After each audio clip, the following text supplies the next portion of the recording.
Jack Zabrowski, let's talk about the anatomy of competition. This is a approach to competition that was introduced by Bruce Henderson a number of years ago. And it's an interesting way of looking at the competitive environment that is a little bit different than the warfare approach that is often considered to be the traditional way of looking at competition for marketing professionals. Bruce Henderson was one of the founders of the Boston Consulting Group. A quote from him: "The success of any marketing strategy depends on the strength of the competitive analysis on which it is based." And I think that's true, and I agree with Bruce that the competitive analysis and understanding your competition is a critical element that professional marketers need to consider when recommending strategies and tactics for any particular situation. The principles of competition are universal and applicable to both business and biology. And of course, what Bruce is talking about here is that it's the concept that the basic principles of competitive systems have been around for all of us since the beginning of time, and that is in a biology sense of animals being able to survive in an environment in which there are other animals. So he came up with a whole bunch of principles from based on the biology of sort of the survival of the fittest concept and the idea of evolution.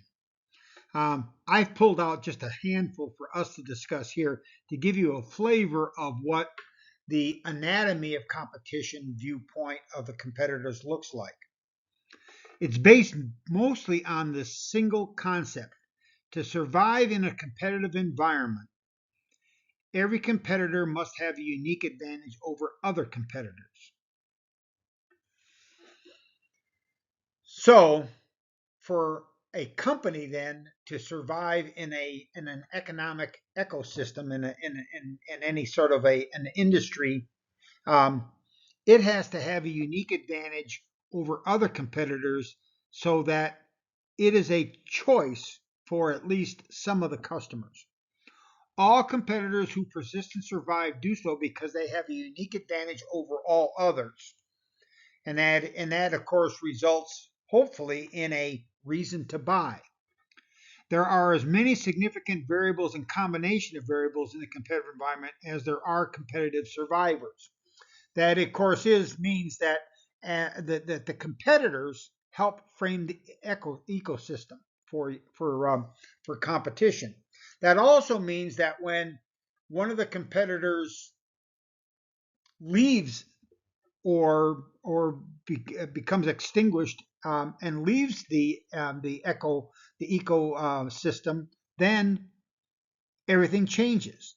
Also, if a new competitor comes into an ecosystem, everything changes and must eventually settle in an equilibrium based on the idea that every competitor has a unique advantage over other competitors. These variables, a combination of variables, enable a competitive advantage for companies. And so what he's really talking about here is what allows animals to survive in the wild is the same concept as what allows businesses to survive in any industry or competitive ecosystem. Principle 2: the more similar competitors are to each other, the more severe their competition. And of course, there are lots of examples of that in the biological world, but that's also very true in business. The more similar you are to a competitor, the more likely it is that you're going to be competing for the same customers and the same business and the same sales. And as a result, your competition towards each other then becomes more concentrated. Different coexisting competitors must have a distinct advantage over each other. Okay, this means that the characteristics that enable these distinct advantages emanate from the environment, which gives them their relative value. And part of the environment, of course, are customers' wants and needs. The characteristics that allow for you to have a distinct advantage over the competition really evolve from the industry in which you operate and the customers who buy the products, goods, and services. If competitors are different and coexist, then each must have a distinct advantage over each other. Very true. But this goes back, of course, to the idea of principle two, and that is the more closely um, uh, together two competitors are, the more similar they are, the stronger their competition. For instance, electric car companies tend to compete with each other much more than traditional combustion engine automobiles and electric automobiles. And so the more similar two companies are to each other when they offer virtually the same thing, and it is very hard for customers to distinguish between the two of them, the competition between them heats up. And the likelihood of one dominating the other, of course, then increases. Principle four, coexisting competitors must be in equilibrium. And what that means is that eventually everybody has to be in a spot where they have their market and they have their way of surviving, and everybody else has their way of surviving, and these things exist in some level of equilibrium, some level of balance, some level of sort of being able to get along in the ecosystem together. This equilibrium can only exist if any changes produce, can exist only if any change produces forces that can restore the conditions prior to the disturbance. And so the point would be, so a new competitor comes in. Well, everybody was in balance before then.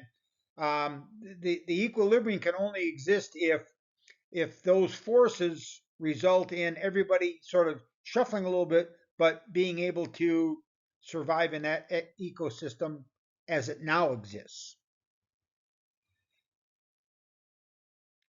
And principle number five, any change in the environment that affects the equilibrium can make a competitor vulnerable. So if an industry just changes, if the economy changes, if a macro environmental factor influences an industry, then everyone that's a competitor in that industry becomes a little more vulnerable. Some obviously more vulnerable than others, depending on what the issue is. And so the idea here is that that a competitor must be adaptable, and a competitor must have a unique advantage that is not greatly impacted by every single change in the environment. In summary, the idea behind the anatomy of competition is that for multiple companies to coexist in any market, they have to each has to have a unique advantage over the others, some sort of a unique advantage over the others that allows them to continue to exist. And of course, that in the business sense means have sales, have customers, have profits. Different coexisting competitors must have a distinct advantage over each other. The more similar competitors are to each other, the more severe their competition. And of course, the last one, of course, is any change to the environment that affects the equilibrium can make a competitor vulnerable. The better a species can adapt to the changes in the environment, the more likely they are to survive any change.